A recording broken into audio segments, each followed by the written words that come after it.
great fun tonight on The Late Show with David Letterman. Now your local news.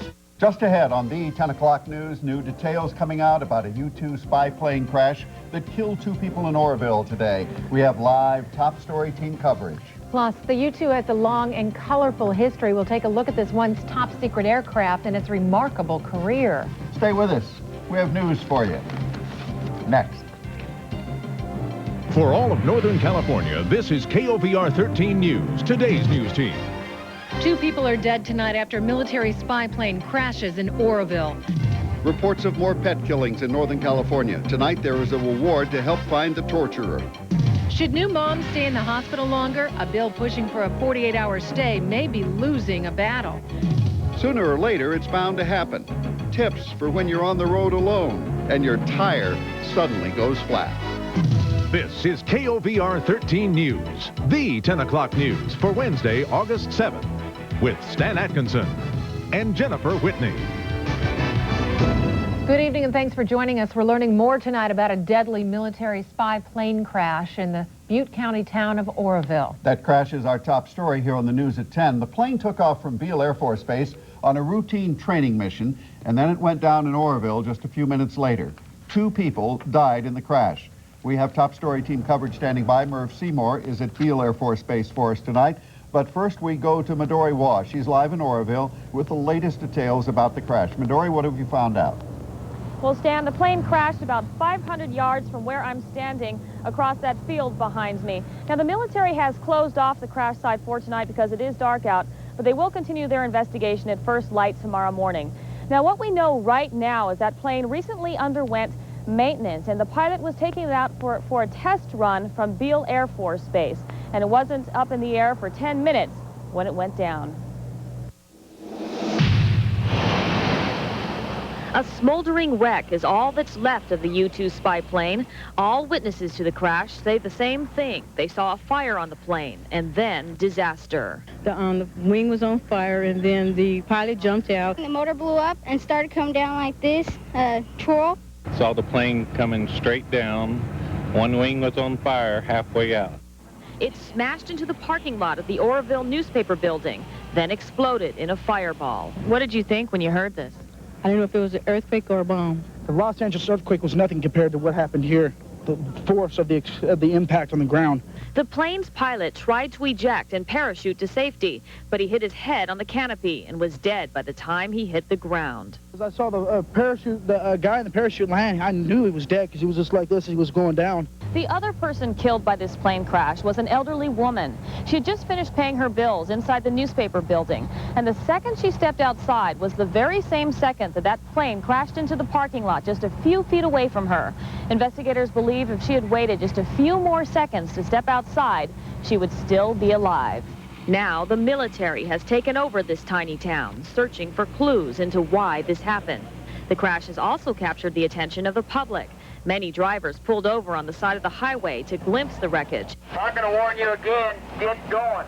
And townspeople tried their best to get a closer look. What it looks like is the back end of the plane. Stella Hudson saw the plane go down and looked in wonder at the destruction. There's nothing out there. And while people like Stella are relieved that more people weren't killed, at the same time they're saddened by the loss of those who were.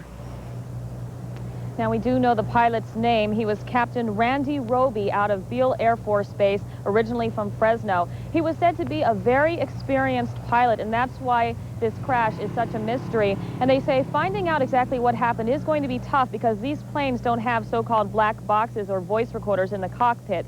So they're going to have to rely on radar recordings and witness accounts. That's the latest from here. I'm Midori Waugh reporting live from Oroville. Back to you. Because there's virtually nothing left of the plane is a clue, right? That's right. It's basically been blown apart. You can hardly tell that it was a plane. So it's going to take quite a while to figure out what went wrong. Okay, Midori, thank you for that. Well, all of our nation's U-2 pilots, like Captain Roby, train at Beale Air Force Base. Merv Seymour has been there for us most of the day. He joins us. He's at Beale still with details about how his fellow pilots are taking the loss and how the investigation is being handled. Merv? That's right, Stan. As you can imagine, it's a very sad moment here at Beale at this point, and you should know that those who fly the U-2 are very specialized and very elite at what they do. I'm told tonight that our nation has lost one of its best U-2 pilots in Captain Randy Roby. As we made our way to meet the wing commander at Bill Air Force Base, the streets were quiet. Flags are at half-staff. This after one of its most experienced U-2 pilots went down. Captain Gary Roby's body was found in the backyard of this home near Oroville. This home video captured the aftermath. We're told Captain Roby was flying one of 32 planes in our nation's U-2 fleet, which are kept here. He is one of those pilots that evaluates other pilots and says that they're qualified to fly the airplane. Like I said, he had the highest qualification of the pilots we have here. The U-2 is not your father's Oldsmobile. This is a high-technology airplane. Captain Roby had over 2,000 flight hours, 700 in the U-2 alone. What happened up there? Now it's too soon to tell, we're told. But we're told investigators are looking at every possibility. All the records have been impounded. We want to go through every inch of every write-up on the airplane. All the records have been impounded. We are going to look at what kind of maintenance was done on the airplane. So we will be looking at anything that could have caused this tragedy to occur. We'll get over this, and we'll fly our missions, and we'll fly them very, very safely.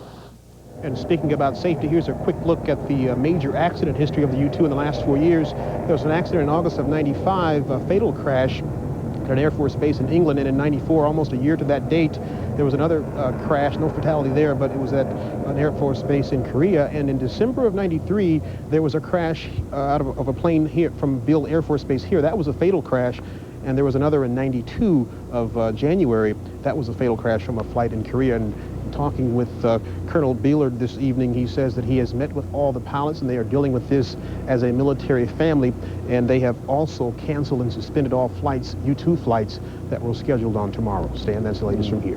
True to the honor of pilots, though, one of his last heroic acts, obviously, was to steer it away from houses and from a gas station and a school that was nearby, and to put it in that parking lot where it could do less damage than it would elsewhere. Thank you, Merv. Yeah. When the U-2 was designed more than 30 years ago, it was top secret. It was the highest flying, more technologically advanced aircraft in the world. John Iender has reported on the spy plane since it was made public and has this look back now at its remarkable career. The U-2 has flown in many colors on many missions. It routinely cruises more than 12 miles high, bringing back ultra-accurate snapshots.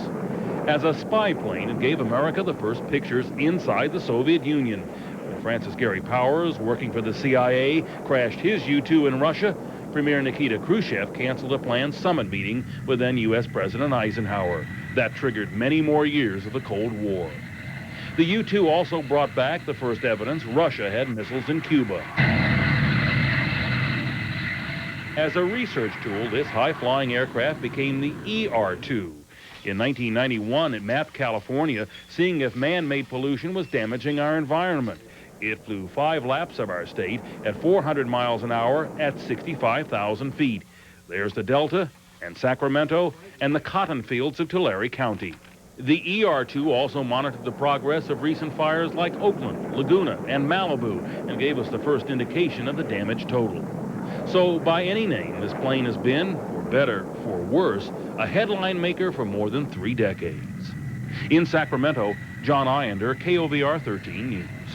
Well, the strength of the U-2 is its long wings and powerful jet engine. It can fly high for hours, covering thousands of miles. For years, the Russians could not hit it with their fighters or their missiles. Now, this is what we know about the crash at this hour. The U-2 spy plane was on a routine training mission from Beale Air Force Base after it had been recently fixed for mechanical problems, or actually it had just been checked.